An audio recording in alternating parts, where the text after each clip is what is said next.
11월의 차가운 바람이 병원 유리창을 때리며 을씨년스러운 소리를 냈다. 상수는 어머니 병실 앞에서 잠시 멈춰서서 깊은 숨을 들이쉬었다. 손에 든 보온병에서는 아내가 끓인 미역국 냄새가 났다. 벌써 일주일째 그는 이 병원을 집처럼 드나들고 있었다. 어머니, 저 왔어요. 상수가 병실 문을 열고 들어가자 산소 마스크를 쓴 경자가 흐릿한 눈으로 그를 바라보았다. 87세의 나이에 찾아온 폐렴은 생각보다 독했다.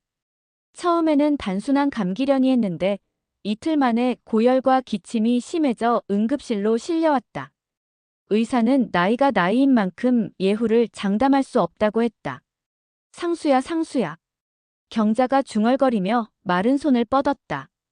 상수는 어머니의 거친 손을 두 손으로 감싸 잡았다. 평생 농사일로 거칠어진 손이었지만 그에게는 세상에서 가장 따뜻한 손이었다. 손등에는 정맥주사 바늘이 꽂혀 있었고 피멍이 여러 개 들어 있었다. 네, 어머니. 여기 있어요. 미역국 가져왔어요. 고마워, 내 아들. 경자의 목소리는 가늘고 떨렸다. 상수는 어머니의 등 뒤에 베개를 받쳐드리고 미역국을 한 숟가락씩 떠먹였다.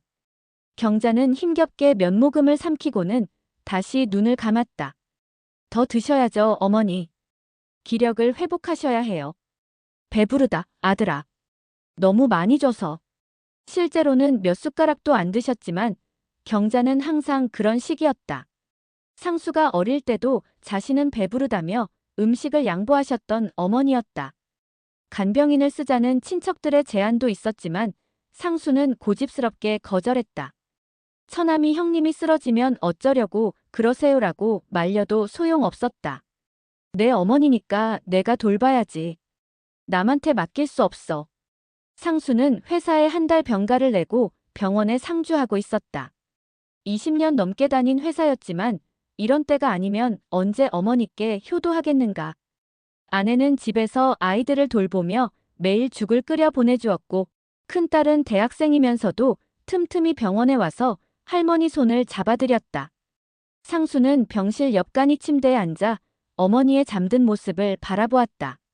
한때는 그렇게 건강하셨던 어머니가 이렇게 작아 보일 줄은 몰랐다. 키 160cm에 70kg 가까이 나가던 어머니가 이제는 50kg도 안 되어 보였다. 경자는 가끔 잠꼬대를 했다. 미안해, 미안해, 상수야. 미안해하며 눈물을 흘리기도 했다. 상수는 그럴 때마다 어머니의 손을 잡고 괜찮다, 어머니. 꿈꿔요. 좋은 꿈 꾸세요라고 속삭였다. 의사는 폐렴으로 인한 선망 증상이라고 설명했다. 고령 환자에게 흔한 일입니다. 너무 걱정하지 마세요. 하지만 왜인지 상수의 마음은 무거웠다. 어머니의 사과가 단순한 헛소리처럼 들리지 않았다. 왜 미안하다고 하세요, 어머니? 어머니가 저한테 미안할 게 뭐가 있어요? 경자는 대답하지 않았다. 다만 깊은 잠에 빠진 채 가끔 입술을 달싹거릴 뿐이었다. 상수는 어머니의 손을 놓지 않고 하루 종일 그 자리를 지켰다. 오후 3시쯤 담당 간호사가 들어와서 경자의 체온을 재고 약을 주사했다. 어머님, 아드님이시죠? 정말 효자시네요. 요즘 이렇게 지극정성으로 모시는 분 드물어요. 당연한 일인데요. 저를 이렇게 키워주신 분인데. 그래도 쉬운 일이 아니에요. 많은 분들이 간병인 쓰고 가끔씩만 오시거든요. 간호사가 나간 후 상수는 어머니의 이마를 만져보았다. 열이 조금 내린 것 같았다. 의사는 항생제가 듣기 시작했다고 했지만 아직 안심할 수는 없다고 했다. 밤이 되자 경자의 상태가 다시 나빠졌다. 열이 올라가고 기침이 심해졌다. 상수는 물수건으로 어머니의 이마를 닦아주며 밤을 새웠다. 새벽 3시쯤 경자가 갑자기 눈을 뜨고 상수를 바라보았다.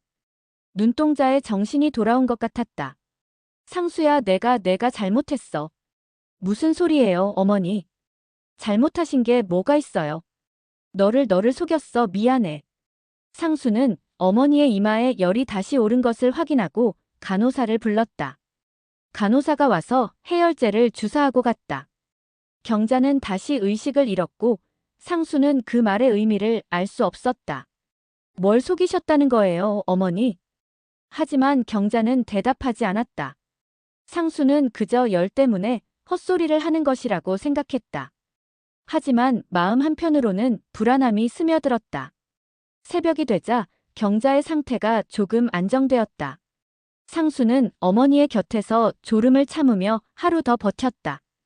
그는 어머니가 깨어나기만을 기다렸다. 평생 자신을 키워준 어머니를 이렇게 떠나보낼 수는 없었다. 어머니, 저 여기 있어요. 어디 가지 않을게요. 어머니가 나을 때까지 계속 여기 있을 거예요. 상수의 다짐 섞인 목소리가 조용한 병실에 울려 퍼졌다. 창밖으로는 새벽이 밝아오고 있었지만 상수에게는 긴 밤이 계속되고 있었다. 3일째 되는 날 오후, 상수가 어머니의 얼굴을 따뜻한 물수건으로 닦아주고 있을 때 병실 문이 천천히 열렸다. 70대 중반쯤 되어 보이는 낯선 할머니가 들어왔다. 손에는 큼직한 과일 바구니를 들고 있었고 한복 저고리에 검은 치마를 입은 모습이 고향 사람 같았다. 경자 언니. 할머니는 침대에 누운 경자를 보고 눈물을 글썽였다. 주름이 깊게 팬 얼굴에 애틋함이 가득했다. 상수는 일어나서 정중히 인사를 했다. 안녕하세요. 저는 경자 어머니 아들 상수입니다. 그런데 이상했다. 할머니가 상수를 보더니 갑자기 멈칫하며 얼굴이 하얗게 변했다. 마치 귀신을 본 것처럼 말이다. 손에 들고 있던 과일 바구니가 살짝 흔들렸다. 내가 경자 언니 아들이라고. 목소리에는 믿을 수 없다는 듯한 떨림이 있었다. 상수는 할머니의 반응이 이상해서 당황했다. 네, 그런데 어머니와 어떤 사이시죠? 할머니는 한동안 상수를 뚫어져라 쳐다보았다. 상수는 불편함을 느꼈다. 할머니의 시선에는 놀라움과 함께 뭔가 복잡한 감정이 섞여 있었다. 마치 오래전 기억을 떠올리는 듯한 표정이었다. 나는 경자 언니 고향 친구야. 순이라고 해. 어릴 때부터 같이 자란 사이지. 아, 그러시군요. 어머니가 자주 말씀하셨어요. 순이 아줌마 이야기를. 고향에서 함께 자란 친구라고. 하지만 순이는 여전히 상수를 의심스러운 눈으로 바라보고 있었다. 마치 무언가를 확인하려는 듯이 상수의 얼굴을 자세히 살펴보았다. 몇 살이야? 예. 올해 60이에요. 60. 순이는 혼잣말로 중얼거리며 고개를 끄덕였다. 뭔가 계산을 하는 듯 했다. 그런데 참 신기하네.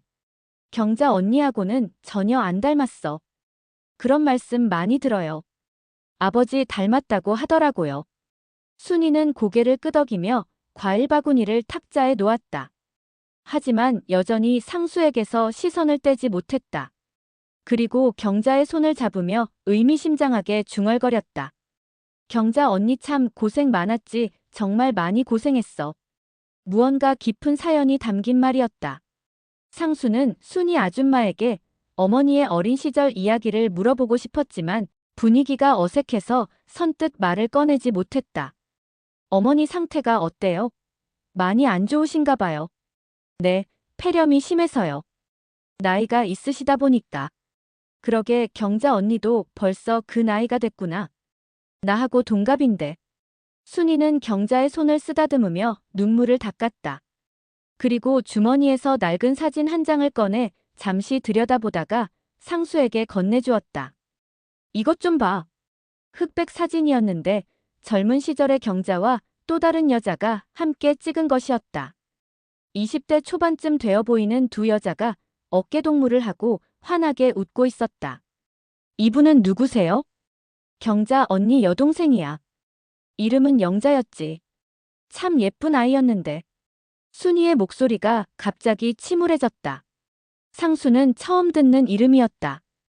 어머니에게 여동생이 있다는 말은 한 번도 들어본 적이 없었다. 여동생이 계셨어요? 어머니한테 한 번도 들어본 적이 없는데요. 아, 그게 일찍 돌아가셨거든. 어릴 때 말이야. 순이는 얼버무리며 사진을 다시 보았다. 상수는 그 사진을 자세히 들여다보았다. 그런데 뭔가 이상했다. 사진 속 영자라는 여자가 자신과 비슷한 이목구비를 가지고 있었던 것이다. 특히 눈매와 코 모양이 상수와 닮아 있었다. 잠깐, 그 사진 다시 좀 볼 수 있을까요? 상수가 사진을 더 자세히 보려고 하자 순이는 재빨리 사진을 가져갔다. 아니야, 됐어. 언니가 깨어나면 직접 보여주지. 그런데 이상해요. 이분이 저랑 좀 닮은 것 같은데. 순이는 상수를 다시 한번 자세히 쳐다보더니 한숨을 깊게 쉬었다. 무언가 할 말이 있는 듯 했지만 망설이고 있었다. 내가 경자 언니 아들이라니 참 세상은 모르는 거야. 무슨 뜻이세요? 아니야. 그냥 하는 소리야. 내가 나이가 들어서 이상한 소리를 하는 거야. 순이는 서둘러 일어났다. 뭔가 더 이상 머물기 어려워하는 것 같았다. 상수는 순이의 행동이 이상했지만 깊이 묻지 못했다. 언니 잘 돌봐줘. 그리고 언니가 깨어나면 꼭 내가 왔다고 전해줘. 네, 그럴게요. 그런데 연락처를 좀 알려주시면. 괜찮아. 내가 또 올게.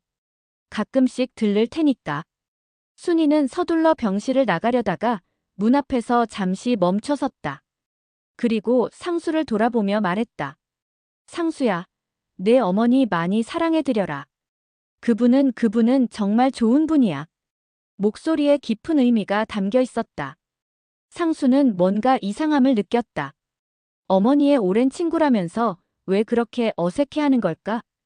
그리고 자신을 보는 순이의 시선에는 분명 뭔가 다른 감정이 있었다. 상수는 어머니의 손을 잡으며 중얼거렸다. 어머니, 순이 아줌마가 다녀가셨어요. 그런데 어머니한테 영자라는 여동생이 있었다고 하네요. 왜 한 번도 말씀 안 하셨어요? 경자는 여전히 잠들어 있었다. 상수는 왜인지 모르게 불안한 기분이 들었다. 순이의 반응, 영자라는 이름, 그리고 사진 속 여자와 자신의 닮은 모습. 뭔가 알 수 없는 수수께끼가 있는 것 같았다. 그날 밤 상수는 잠을 이루지 못했다.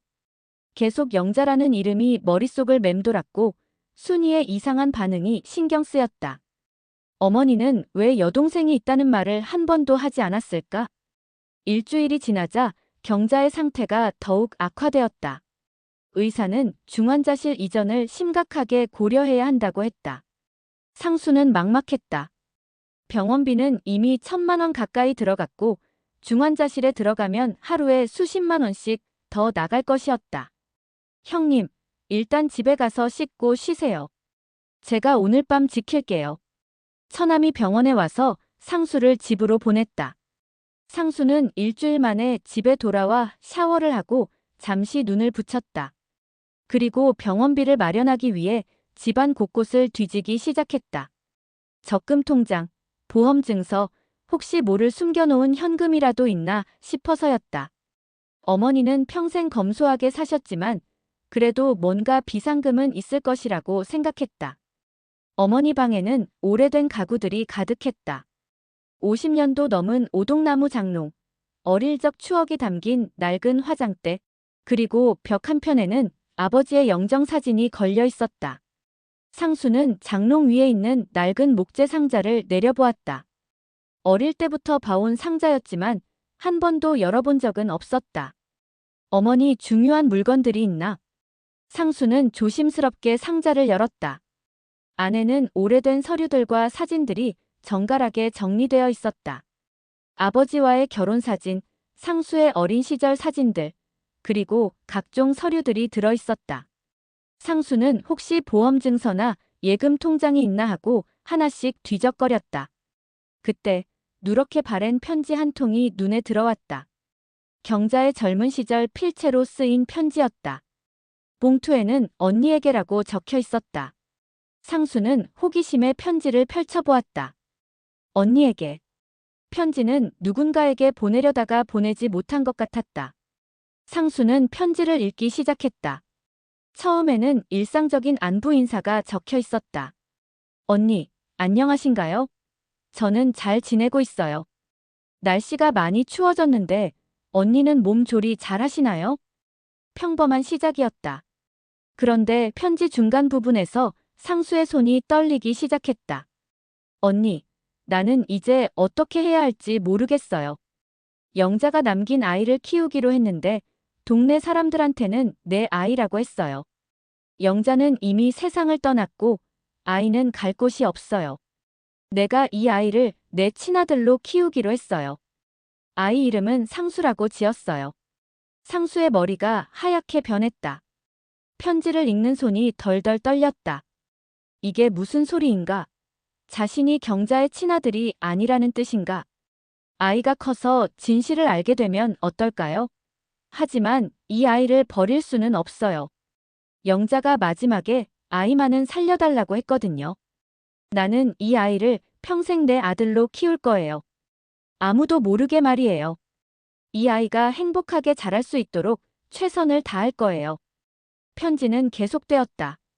언니, 이 아이를 보면 영자가 생각나요. 영자를 많이 닮았거든요. 특히 웃을 때 모습이 영자와 똑같아요. 이 아이를 키우는 것이 영자에 대한 마지막 도리라고 생각해요. 편지는 여기서 끝났다. 상수는 편지를 든 채 그 자리에 주저앉았다. 머릿속이 하얗게 변했다. 이게 무슨 소리인가?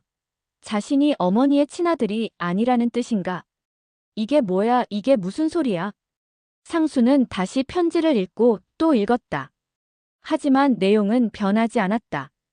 자신이 영자라는 여자의 아들이고 경자가 그를 대신 키웠다는 내용이었다. 영자 순이 아줌마가 말한 그 여동생인가? 상수는 상자 안을 더 뒤져보았다.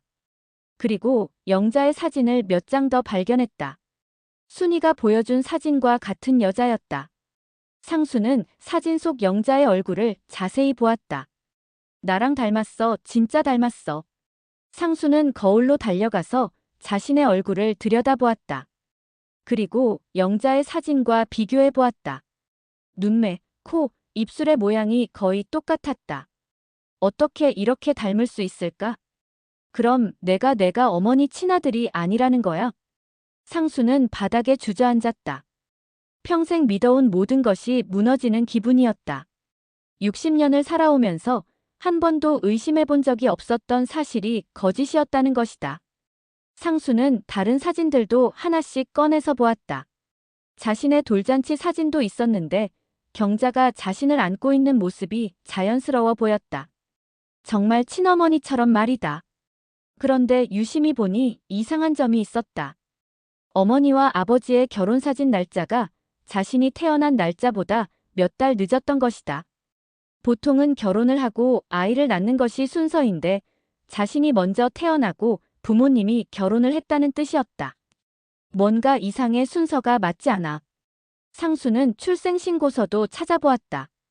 거기에는 분명히 경자가 친어머니로 되어 있었다. 하지만 이제 그 모든 서류가 의심스러웠다. 왜 이제야 이런 걸 발견하게 되는 거야? 상수는 편지를 꼭 쥐고 눈물을 흘렸다. 분노와 슬픔이 동시에 밀려왔다. 그는 즉시 병원으로 달려가야 한다고 생각했다. 어머니에게 직접 물어봐야 했다. 하지만 상수는 한동안 그 자리에서 움직일 수 없었다. 너무 큰 충격이었다. 자신의 정체성 자체가 흔들리고 있었다. 내가 누구야, 내가 대체 누구야? 60년 동안 거짓말 속에서 살았다는 거야? 상수는 아내에게 전화를 걸어야 할지 망설였다. 이런 일을 어떻게 설명해야 할까?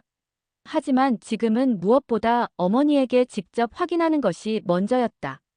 상수는 편지와 사진들을 가방에 넣고 병원으로 향했다. 가는 길에 계속 편지 내용이 머릿속을 맴돌았다. 혹시 이 모든 것이 꿈이기를 바랐다. 상수는 편지를 들고 병원으로 달려갔다. 처남이 지키고 있는 병실에 들어서자 경자는 여전히 의식이 오락가락하고 있었다. 산소 마스크 너머로 들리는 숨소리가 가늘고 거칠었다. 처남아, 고마워. 내가 교대할게. 형님, 괜찮으세요? 얼굴이 안 좋아 보이는데. 응, 괜찮아. 집에서 좀 쉬었어. 처남이 나간 후 상수는 어머니의 손을 잡고 간절히 불렀다. 어머니, 어머니, 깨어나세요. 1시간쯤 지나자 경자가 천천히 눈을 떴다. 상수를 보고 희미하게 미소를 지었다. 눈동자에 다시 정신이 돌아온 것 같았다. 상수야 왔구나. 많이 기다렸지? 어머니, 제가 물어볼 게 있어요. 중요한 거예요. 상수는 편지를 꺼내 경자에게 보여주었다. 경자는 편지를 보더니 얼굴이 하얗게 변했다. 마치 벼락을 맞은 것처럼 온몸이 굳어졌다. 이게 어디서? 집에서 찾았어요. 어머니가 쓴 편지 맞죠?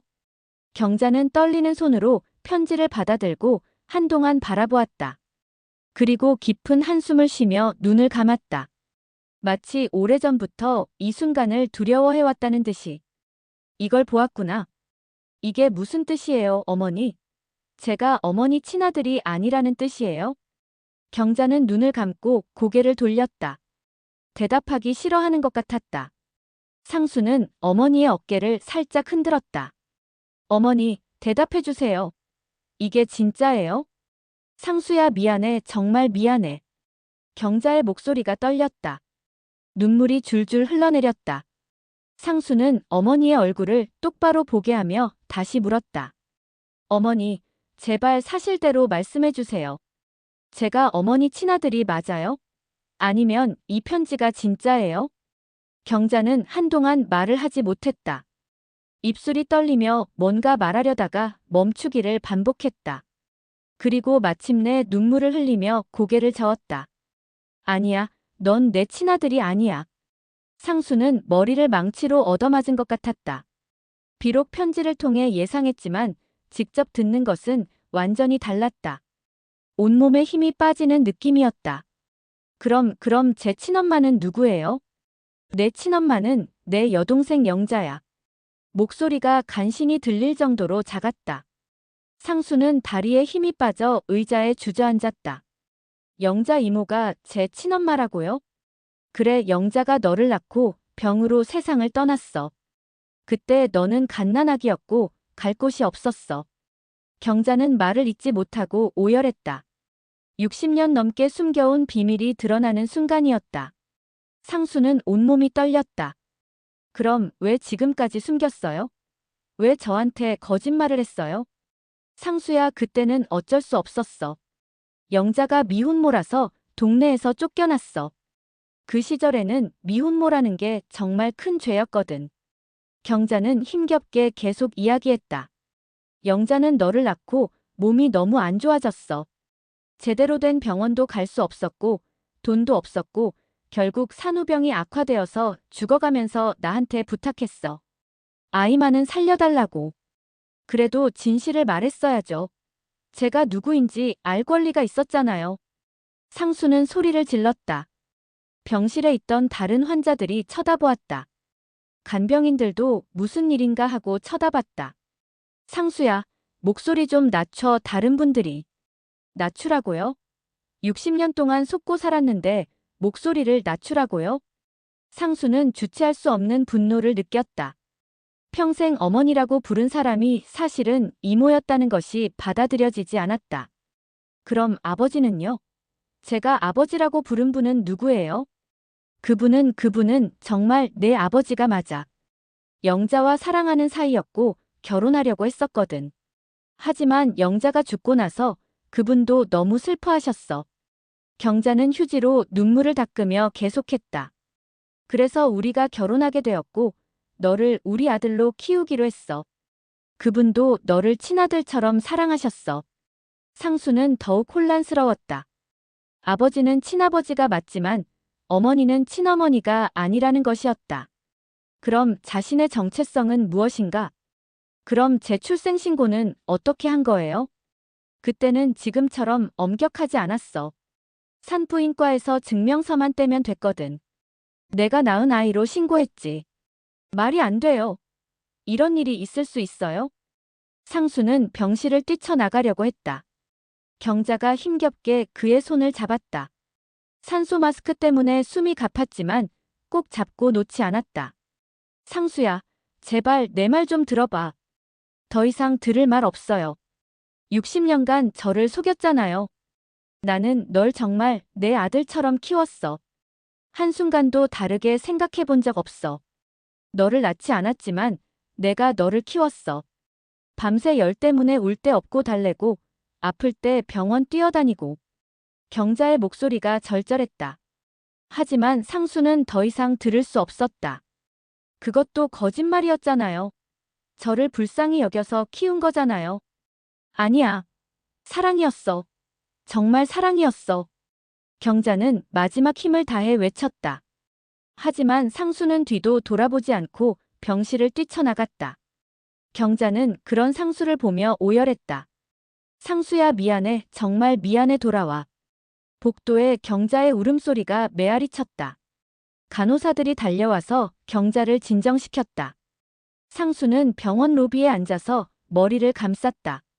내가 뭐야, 내가 대체 뭐야. 상수는 병원 주차장에서 한동안 멍하니 서 있었다. 11월의 차가운 바람이 뼛속까지 스며들었지만 느껴지지 않았다. 머릿속이 복잡했다. 60년간 믿어온 모든 것이 거짓이었다는 사실을 받아들이기 어려웠다. 내가 뭐야, 내가 대체 뭐야. 상수는 차에 앉아서 처남에게 전화를 걸었다. 목소리를 최대한 평정을 유지하려고 노력했다. 처남아, 좀 이상한 걸 물어볼게. 너는 우리 어머니가 나를 낳을 때 뭔가 이상한 점 못 들었어? 갑자기 왜 그런 소리를 하세요? 무슨 일이라도 있어요? 그냥 답해봐. 혹시 들은 말 있어? 전화 너머로 처남이 잠시 생각하는 소리가 들렸다. 글쎄요, 저희 어머니가 그런 말씀을 하시긴 했어요. 형님이 태어날 때 어머님이 너무 어려 보이셨다고. 그리고 형님이 어머님하고 전혀 안 닮았다고도 하시고. 또 뭐 없어?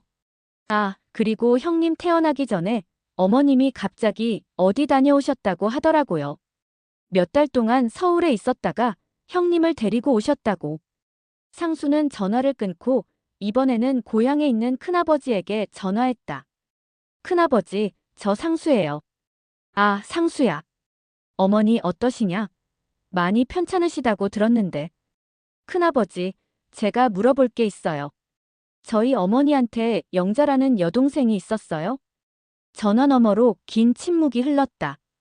한참 후에 큰아버지가 조심스럽게 대답했다. 그런 이야기는 왜 갑자기? 있었어요, 없었어요? 있었지 하지만 일찍 돌아가셨어. 왜 그런 걸 묻냐? 그분이 제 친어머니예요? 또다시 긴 침묵이 흘렀다. 상수는 큰아버지의 침묵으로 확신했다. 큰아버지도 알고 계셨죠? 제가 어머니 친아들이 아니라는 걸. 상수야, 그런 건 중요하지 않아. 내 어머니는 널 정말 친아들처럼. 중요하지 않다고요? 제 인생이 거짓이었는데 중요하지 않다고요? 상수야, 진정해라. 내 어머니가 널 얼마나 사랑하시는지. 상수는 전화를 끊고 이번에는 어머니의 친구 순자 아줌마에게 전화했다. 순자 아줌마, 저 상수예요. 어머, 상수야. 어머니 상태는 어때? 아줌마, 제가 어머니 친아들이 아니라는 거 알고 계셨어요? 어머, 너 왜 갑자기 그런 소리를? 알고 계셨어요? 순자는 한참을 망설이다가 한숨을 쉬며 대답했다. 알고 있었어 하지만 내 어머니가 절대 말하지 말라고 해서. 다들 알고 있었구나. 나만 바보처럼 모르고 있었구나. 상수는 전화를 끊고 머리를 감쌌다. 친척들도 동네 사람들도 모두 알고 있었던 것이다. 자신만 60년 동안 모르고 살았던 것이다. 상수는 집으로 돌아가서 아내에게 모든 것을 털어놓았다. 여보, 이게 무슨 소리예요? 아내는 믿을 수 없다는 표정으로 상수를 바라봤다. 상수는 편지를 보여주며 상황을 설명했다. 나도 모르겠어. 내가 뭔지 모르겠어. 아내는 상수를 끌어안았다. 하지만 상수는 위로받을 기분이 아니었다. 60년을 속고 살았어. 내 정체성이 뭐야? 내가 누구야? 여보, 그래도 어머니가 여보를 키워주신 건 사실이잖아요. 그것만으로도. 그렇지만 거짓말이잖아. 왜 아무도 진실을 말해주지 않았어? 나한테는 알 권리가 없었던 거야. 상수는 분노로 가득했다. 어머니에 대한 배신감, 친척들에 대한 분노, 그리고 자신의 정체성에 대한 혼란이 뒤섞여 있었다. 아내가 아이들에게는 할아버지가 아프다고만 말해두었다고 했다. 상수는 아이들 앞에서 무너질 수 없었다. 아빠, 할머니는 언제 나아요? 큰딸이 걱정스러운 표정으로 물었다. 상수는 딸을 바라보며 생각했다. 만약 자신이 입양된 아이라면 아이들에게는 할머니가 친할머니가 아닌 셈이었다. 모르겠다. 할머니가 많이 아프셔. 그날 밤 상수는 잠을 이루지 못했다. 어린 시절부터 지금까지의 모든 기억들이 새로운 의미로 다가왔다. 왜 어머니가 가끔 자신을 보며 슬픈 표정을 지었는지, 왜 친척들이 자신을 보며 미묘한 표정을 지었는지 이제 알 것 같았다. 상수는 어머니와의 추억들을 하나씩 떠올려봤다. 어릴 때 열이 날 때 밤새 간병해 주시던 모습, 학교 운동회 때 김밥을 싸주시던 모습, 대학 등록금을 마련하시려고 농사일을 더 열심히 하시던 모습. 그 모든 게 가짜였나? 상수는 천장을 바라보며 중얼거렸다. 분노와 슬픔이 교차했다. 그는 다시는 어머니를 보고 싶지 않았다. 하지만 동시에 어머니가 자신을 키우느라 고생했다는 것도 알고 있었다. 그래서 더욱 복잡했다. 사랑과 배신감이 동시에 존재하는 것이 괴로웠다. 어떻게 해야 하지, 어떻게 해야 하지. 새벽 4시가 되어서야 상수는 간신히 잠들었다. 꿈에서는 어린 시절의 자신이 나왔다. 어머니 손을 잡고 시장에 가던 모습, 어머니 등에 엎여 잠들던 모습 하지만 꿈속의 어머니는 계속 미안하다고 말하고 있었다. 며칠 후 상수는 순이를 찾아갔다. 그는 친어머니 영자와 어머니 경자에 대한 진실을 모두 알고 싶었다. 순이는 상수를 보고 한숨을 쉬었다. 오실 줄 알았어요. 순이 아줌마, 제 친어머니 영자에 대해 모든 걸 알고 싶어요. 순이는 상수를 집 안으로 들여보냈다.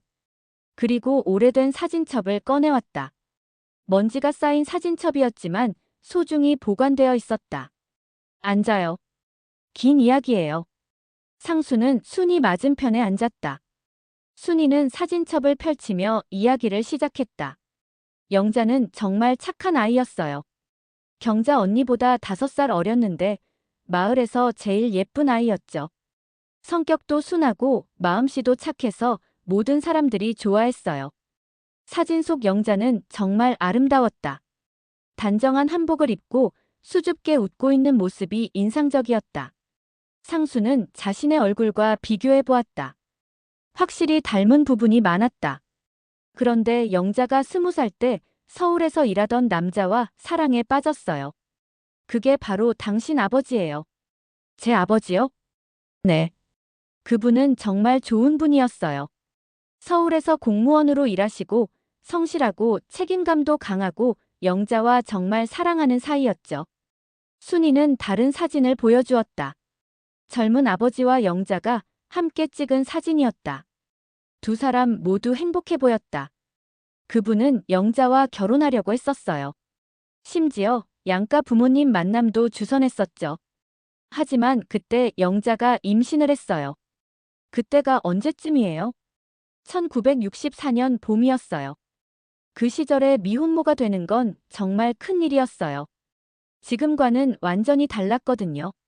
순이는 사진을 넘기며 계속 이야기했다. 마을 사람들이 영자를 손가락질했어요. 처녀가 배를 가졌다면서 욕을 했죠. 영자는 견디지 못하고 집을 나가서 서울로 갔어요. 혼자요? 처음에는 당신 아버지가 함께 있었어요. 그분도 영자를 끝까지 책임지려고 했어요.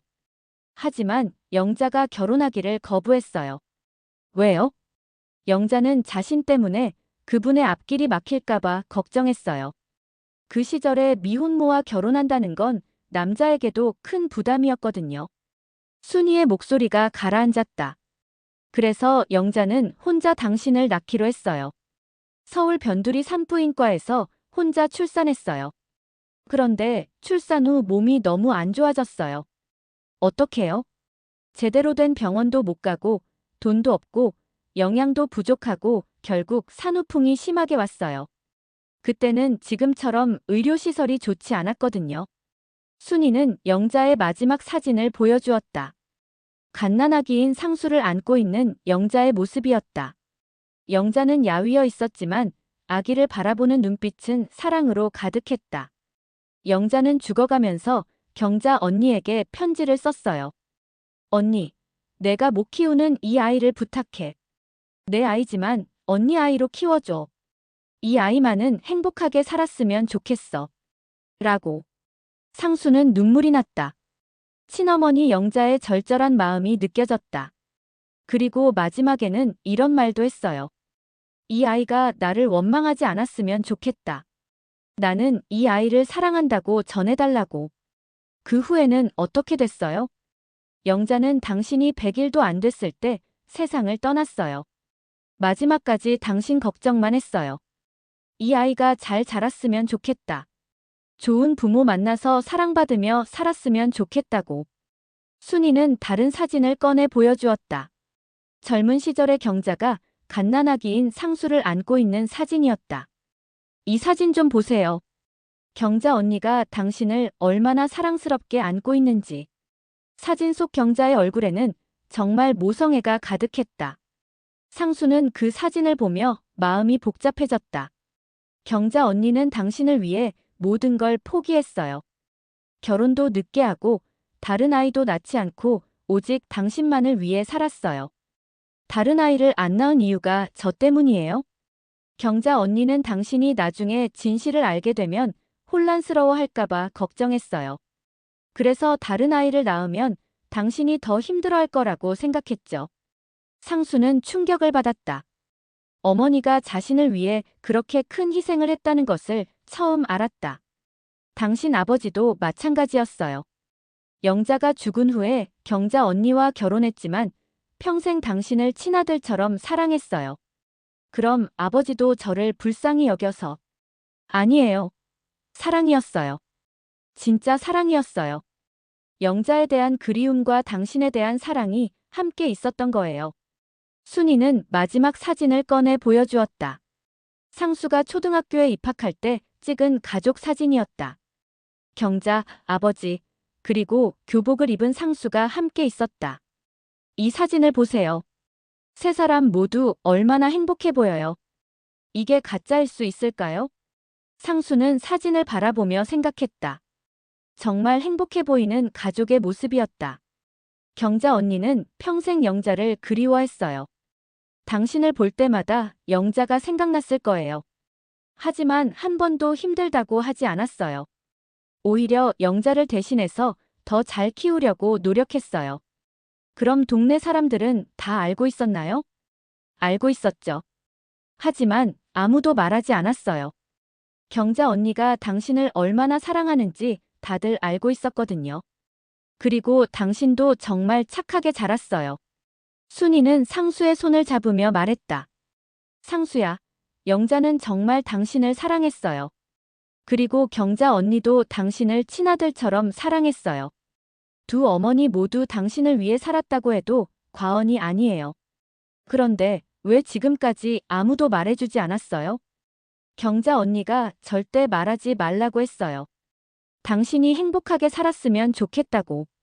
진실을 알면 고통스러워할 거라고 생각했죠. 하지만 결국 알게 됐잖아요. 그래서 경자 언니가 더 괴로워하고 있을 거예요. 당신에게 미안해하면서도 어떻게 말해야 할지 모르겠다고. 순이는 마지막으로 영자가 상수를 위해 남긴 물건을 꺼내 보여주었다. 작은 은반지였다. 이건 영자가 당신을 위해 남긴 거예요. 언젠가 당신이 진실을 알게 되면 주라고 했어요. 상수는 반지를 받아들고 한참을 바라보았다. 작고 소박한 반지였지만 친어머니의 마음이 담겨 있었다. 상수는 순이의 집을 나서며 많은 생각을 했다. 어머니가 자신을 속인 것이 아니라 자신을 지키려고 했다는 것을 알았다. 그리고 친어머니 영자도 자신을 사랑했다는 것을 알았다. 나를 두 어머니가 사랑했구나. 상수는 병원으로 향하는 길에 복잡한 감정을 느꼈다. 분노는 사라지고 있었지만 여전히 혼란스러웠다. 어머니를 어떻게 대해야 할지 모르겠었다. 그러나 한 가지는 확실했다. 경자든 영자든 두 어머니 모두 자신을 진심으로 사랑했다는 것이었다. 그리고 그 사랑은 거짓이 아니었다. 상수가 병원에 도착했을 때는 이미 저녁 시간이었다. 복도를 걸어가다가 담당 의사를 만났다. 의사의 표정이 심각했다. 보호자분이시죠? 환자분 상태가 많이 안 좋아졌습니다. 가족들이 마지막 인사를 나누시는 게 좋겠습니다. 상수는 충격을 받았다. 어머니와 화해하기도 전에 이런 일이 벌어지다니. 가슴이 철렁 내려앉았다. 얼마나 위험한 상황인가요? 솔직히 말씀드리면 오늘 밤이 고비입니다. 나이가 많으시고 폐렴이 심해져서. 상수는 뛰어가다시피 병실로 향했다. 문을 열고 들어서자 경자는 산소 마스크를 쓴 채 힘겹게 숨을 쉬고 있었다. 얼굴이 더욱 야위어 보였고 생기가 거의 없어 보였다. 어머니. 상수는 병실로 달려갔다. 경자는 상수의 목소리를 듣고 천천히 눈을 떴다. 희미하게 미소를 지으려고 했지만 너무 힘들어 보였다. 상수야 왔구나. 목소리가 간신히 들릴 정도로 작았다. 상수는 어머니의 손을 잡으며 무릎을 꿇었다. 어머니, 죄송해요. 제가 너무 심하게 했어요. 아니야, 내가 화낼만 했어. 나는 괜찮아. 경자는 고개를 저었다. 상수를 원망하기는커녕 오히려 미안해하고 있었다. 어머니, 순이 아줌마한테 모든 걸 들었어요. 어머니가 저를 위해 얼마나 희생했는지 알았어요. 경자는 눈물을 흘렸다. 상수도 함께 울었다. 며칠 만에 만난 모자였지만 마치 몇 년을 떨어져 있었던 것 같았다. 어머니, 제가 잘못했어요. 어머니가 저를 낳지 않았다고 해서 어머니가 아닌 건 아니잖아요. 60년 동안 저를 키워주신 게 어머니잖아요. 상수야 정말 미안해. 진실을 말했어야 했는데. 아니에요. 어머니는 저를 지키려고 했던 거잖아요. 저는 어머니 덕분에 행복하게 살았어요. 상수는 어머니의 손을 두 손으로 감싸며 말했다. 어머니, 저는 어머니 아들이 맞아요. 피가 섞이지 않았어도 60년간 어머니가 키워주셨잖아요. 그게 진짜 모정이잖아요. 경자는 상수의 손을 꼭 잡았다. 마지막 힘을 다해서 말이다. 고마워, 정말 고마워. 내가 그렇게 말해줘서. 어머니, 제 친어머니 영자 이모에 대해서도 말해주세요. 저도 알고 싶어요. 경자는 힘겹게 이야기를 시작했다. 영자가 상수를 임신했을 때부터 죽을 때까지의 이야기를 상세히 들려주었다. 상수는 눈물을 흘리며 들었다. 영자는 정말 착한 아이였어. 너를 얼마나 사랑했는지 몰라. 마지막까지 너 걱정만 했어. 영자 엄마가 저를 어떻게 사랑했는지 말해주세요. 임신했을 때도 너를 위해서 몸조리를 정말 열심히 했어. 좋은 것만 먹으려고 하고 산책도 매일 하고 너한테 좋다는 음식은 뭐든지 구해서 먹었어. 경자는 기침을 하며 계속했다. 그리고 너를 낳고서도 정말 예뻐했어. 우리 아기가 제일 예쁘다. 이 아기가 행복하게 자랐으면 좋겠다고 계속 말했어. 영자 엄마의 마지막 말씀은 뭐였어요? 내 아이를 잘 부탁한다. 그리고 이 아이가 나를 원망하지 않았으면 좋겠다. 나는 이 아이를 정말 사랑한다고 전해달라고 했어. 상수는 울음을 참을 수 없었다. 자신을 낳아준 어머니와 자신을 키워준 어머니, 두 분 모두 자신을 진심으로 사랑했다는 것을 깨달았다. 어머니, 저도 영자 엄마를 사랑해요. 그리고 어머니도 정말 사랑해요. 상수는 어머니의 이마에 입을 맞추었다. 어머니 사랑해요. 제 진짜 어머니예요. 60년 동안 저를 키워주신 진짜 어머니예요. 경자는 마지막 힘을 다해 상수를 바라보았다. 눈빛에 안도감이 담겨 있었다. 상수야, 너를 키운 게 내 인생에서 가장 행복한 일이었어. 정말이야. 어머니도 제 인생에서 가장 소중한 분이에요. 어머니가 아니었다면 지금의 제가 없었을 거예요. 경자는 상수의 손을 꼭 잡고 말했다. 영자에게도 고마워해. 너를 낳아준 것을 그리고 나를 용서해줘서 고마워. 어머니, 용서할 게 뭐 있어요? 어머니는 저를 사랑으로 키워주셨잖아요. 진짜 모성으로요. 사랑이었어. 정말 사랑이었어. 한순간도 너를 다르게 생각해 본 적 없어. 경자는 그 말을 마지막으로 눈을 감았다. 상수는 어머니의 손을 놓지 않고 계속 불렀다. 어머니, 어머니, 제가 여기 있어요. 하지만 경자는 더 이상 대답하지 않았다. 상수는 어머니의 손을 잡고 오열했다. 어머니, 사랑해요. 정말 사랑해요. 저를 키워주셔서 감사해요. 병실에는 상수의 울음소리만 울려 퍼졌다. 60년을 함께 살아온 어머니와의 마지막 대화였다. 그리고 진정한 화해의 순간이었다. 간호사들이 들어와서 경자의 시신을 정리했다. 상수는 끝까지 어머니의 손을 잡고 있었다. 어머니, 천국에서 영자 엄마도 만나세요. 그리고 저를 낳아주시고 키워주신 두 분께 감사하다고 전해드려요. 장례를 치른 후 상수는 어머니의 유품을 정리하기 시작했다. 아내와 자녀들, 그리고 친척들이 모여 함께 정리하는 중이었다. 모든 사람이 경자를 그리워하며 추억을 나누고 있었다. 할머니가 이 옷을 얼마나 아끼셨는지 몰라요. 큰딸이 경자의 한복을 들며 말했다. 상수는 어머니의 옷장을 정리하며 하나하나 추억을 떠올렸다. 어머니가 명절 때마다 입으시던 한복, 교회에 나갈 때 입으시던 정장, 집에서 입으시던 편한 옷들. 할아버지, 할머니가 저한테 주시려고 아껴두신 반지도 있어요. 작은 딸이 작은 상자를 들고 왔다. 상수는 어머니가 자녀들까지 생각해서 물건을 정리해 두셨다는 것을 알고 가슴이 뭉클했다. 그때 옷장 깊숙한 곳에서 또 다른 봉투를 발견했다. 다른 서류들과 분리되어 따로 보관되어 있었다. 이게 뭐지? 봉투에는 상수에게 마이너스 내가 죽은 후에 읽어라라고 적혀 있었다. 상수는 다른 가족들에게 잠시 나가달라고 한 후 조심스럽게 봉투를 열었다. 안에는 편지와 함께 몇 장의 사진, 그리고 작은 금반지가 들어있었다. 편지를 펼쳐보니 어머니의 정성스러운 필체였다. 이전에 발견한 편지와는 완전히 다른 내용이었다. 내 사랑하는 아들 상수에게. 상수는 편지를 읽기 시작했다.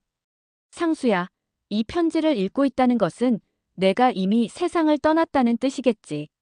그리고 아마 너는 내가 내 친아들이 아니라는 진실을 알았을 거야. 내가 가장 두려워했던 순간이 왔구나. 상수의 눈에 눈물이 고였다. 나는 평생 이 순간을 두려워했어.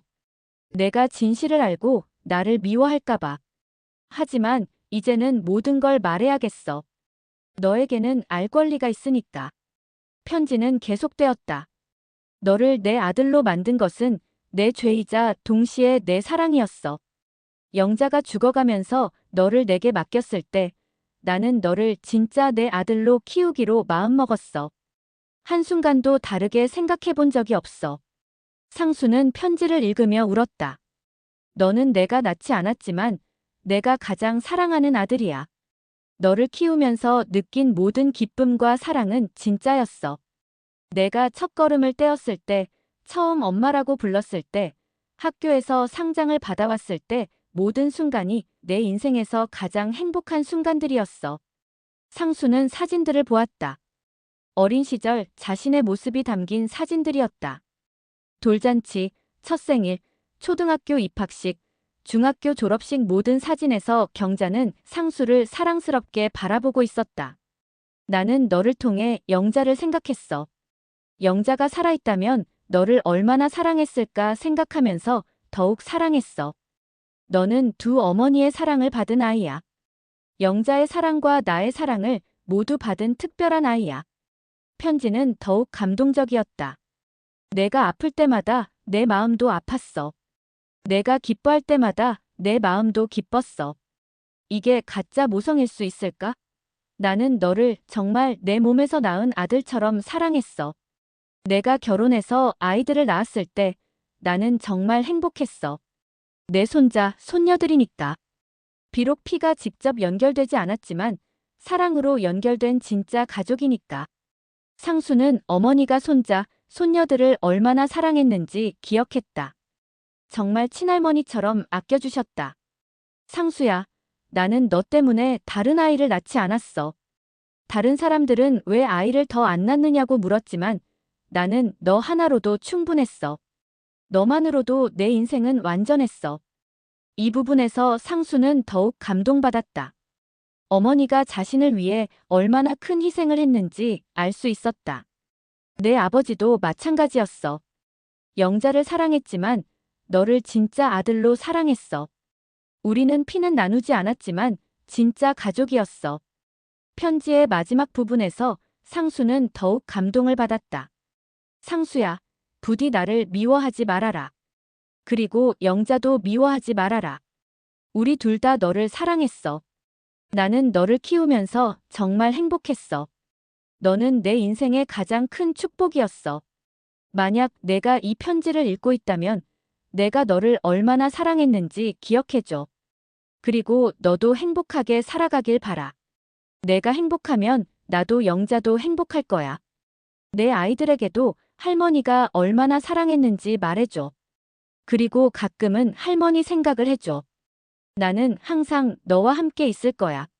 마지막으로 이 반지는 영자가 너를 위해 남긴 거야. 내 어머니의 마지막 선물이야. 소중히 간직해줘. 사랑하는 아들아, 고마웠어. 정말 고마웠어. 너를 내 아들로 키울 수 있어서 행복했어. 마이너스 너를 가장 사랑하는 어머니가. 상수는 편지를 다 읽고 무릎을 꿇었다. 그리고 어머니의 사진을 보며 오열했다. 어머니 저도 사랑했어요. 정말 사랑했어요. 상수는 영자가 남긴 반지를 손에 끼워 보았다. 작은 반지였지만 무겁게 느껴졌다. 두 어머니의 사랑이 담긴 반지였다. 아내가 들어와서 상수를 위로했다. 상수는 편지를 아내에게 보여주며 모든 것을 설명했다. 여보, 정말 감동적이에요. 어머니가 얼마나 당신을 사랑하셨는지. 나는 정말 행복한 아들이었어. 두 어머니의 사랑을 받았으니까. 상수는 어머니의 사진을 보며 중얼거렸다. 어머니, 저도 사랑했어요. 60년 동안 저를 키워주셔서 감사해요. 어머니는 제 진짜 어머니예요. 그리고 영자의 사진도 꺼내서 함께 보았다. 영자 엄마, 저를 낳아주셔서 감사해요. 그리고 저를 좋은 어머니에게 맡겨주셔서 감사해요. 저는 정말 행복하게 살았어요. 상수는 두 어머니의 사진을 나란히 놓고 절을 했다. 두 어머니 사랑해요. 정말 사랑해요. 저를 사랑해 주셔서 감사해요. 그날 밤 상수는 가족들과 함께 어머니의 추억을 나누었다. 그리고 자신이 얼마나 사랑받으며 자랐는지 깨달았다. 할아버지, 할머니가 저희도 정말 사랑하셨어요. 큰딸이 말했다. 상수는 고개를 끄덕였다. 맞아. 할머니는 너희들을 정말 많이 사랑하셨어. 피가 섞이지 않아도 진짜 사랑이었어. 할아버지도 할머니를 정말 사랑하셨죠? 그럼. 할아버지 인생에서 가장 소중한 분이셨어. 상수는 어머니의 편지와 사진을 소중히 간직하며 다짐했다. 어머니가 자신에게 베풀어준 사랑을 자신의 아이들에게도 전해주겠다고. 그리고 두 어머니를 평생 기억하며 감사하게 살아가겠다고. 나는 정말 축복받은 아들이었구나. 두 어머니의 사랑을 받았으니까. 상수는 어머니의 편지를 가슴에 안고 중얼거렸다. 어머니, 제가 어머니 아들이어서 정말 행복했어요. 고맙습니다. 영자 엄마도 고맙습니다. 그 순간 상수는 진정한 평화를 느꼈다. 혈연을 넘어선 진짜 가족의 의미를 깨달은 순간이었다. 사랑으로 만들어진 가족이 진짜 가족이라는 것을 알았다. 상수는 창가에 서서 밤하늘을 바라보았다. 별들이 반짝이는 하늘을 보며 두 어머니에게 마지막 인사를 했다. 어머니들, 저는 잘 살겠어요. 두 분의 사랑을 기억하며 행복하게 살겠어요. 사랑해요. 상수의 작은 고백이 조용한 밤 하늘에 울려 퍼졌다. 그리고 그 순간 상수는 자신이 세상에서 가장 사랑받은 아들이었다는 것을 깨달았다.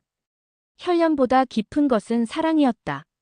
그리고 그 사랑은 영원히 계속될 것이었다.